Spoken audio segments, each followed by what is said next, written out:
worst coach that wasn't fired. Oh, I mean, it has to be Brandon Staley, right? I mean, come on. The dude gets Khalil Mack, J.C. Jackson, and then you get a Sebastian corner, Joseph Day, a pass rush, Sebastian Joseph Day, Kyle Van Noy. Kyle Van Noy. You spend all of this money on defense. You're in salary cap hell for the next few years. You guys haven't even paid Justin Herbert yet. This is the best defense you're ever going to get. You have Khalil Mack and Joey Bosa coming off the opposite edges. And guess what?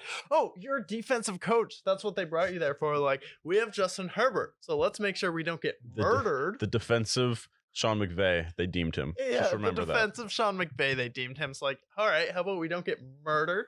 And then we have Justin Herbert, and then we'll be fine. This guy, they have a better roster than last year, but I thought the Chargers looked more dynamic last year, and I thought they had a better overall offense, and I thought their defense was a little better. Their offense kind of tailed off. Herbert was injured. Keenan Allen and Mike Williams both in and out of the lineup. Okay, you get to Jacksonville. No, the week before Jacksonville. Not even you get to Jacksonville. You play Mike Williams. Yep. In a meaningless game. The seeds have already been decided, and you're like, okay, even though it's already been decided, let me play Mike Williams and Justin Herbert, and then I'm going to take out Justin Herbert in the middle of the third quarter when we're losing by 10 points. So, like, why were you even playing him if you're just going to take him out midway through the third quarter? That's fair. And then you get Mike Williams hurt, and he can't even play versus the Jacksonville Jaguars. So it's like you were looking at going into Arrowhead, matching up with the Kansas City Chiefs, your rivalry, and you have a chance to get to the conference championship and face the Bengals in Cincinnati.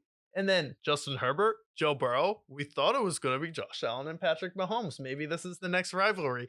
Instead of that, you get Mike Williams hurt, and you blow a 27-point lead where you're not even having Justin Herbert run the clock all the way down.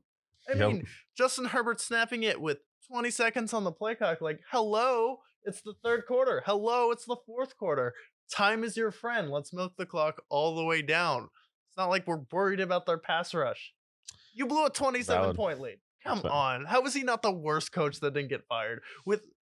Just because salary cap hell and you push all your chips to the table, this is one of the last years you have a chance to get a really good roster around Justin Herbert before you have to give him a bag, and then you're just fucked. You're not gonna win. You're not gonna win a championship paying Justin Herbert. And now they might have to cut Keenan Allen, Gerald Everett, and Khalil Mack to get out of salary cap hell.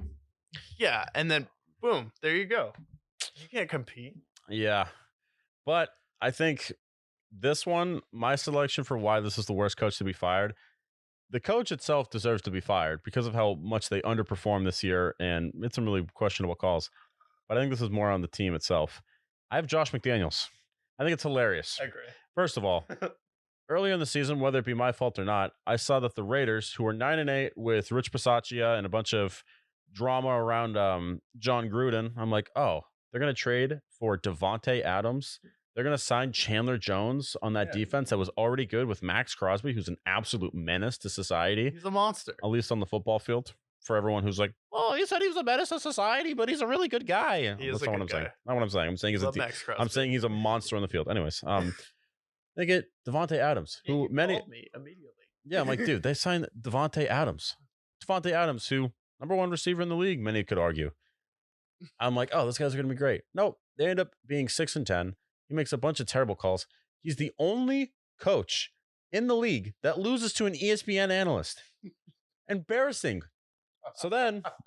I forgot about that. But then, you know why he still has a job? It's not because he didn't deserve to get fired, because after week 3, they're like, this isn't working. The Super Bowl expectations aren't really working out. If it wasn't for the Broncos, they'd be the most pathetic team of last year as far as expectations failed. Yeah. But you know why they still have him? Because they can't afford to lose him. They can't, because an NFL owner is broke. An NFL owner, Mark Davis, son of Al Davis. Yes, that Al Davis. Yeah, the Al Davis. Rest in peace. Yes, of course. But that's the reason why you have him. Not because you want to keep him, but because you're stuck with him. And then they're like, wait, no.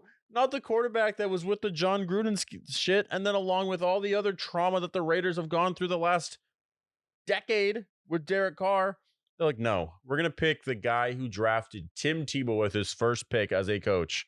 Yeah. Because, not because he deserves to be the coach, but because we can't afford to lose him. Because they can't afford to pay him and pay another coach. That's sad. That's so sad.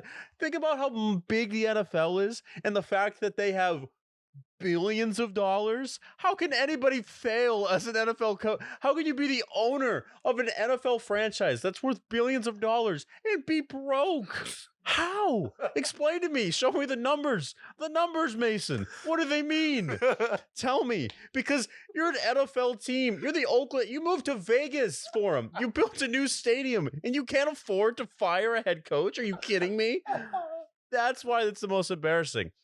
Brandon Staley, absolutely. He deserved to be fired too, and he was a terrible coach. But you can't even fire him because you're broke. That's pathetic. But you could fire Brandon Staley.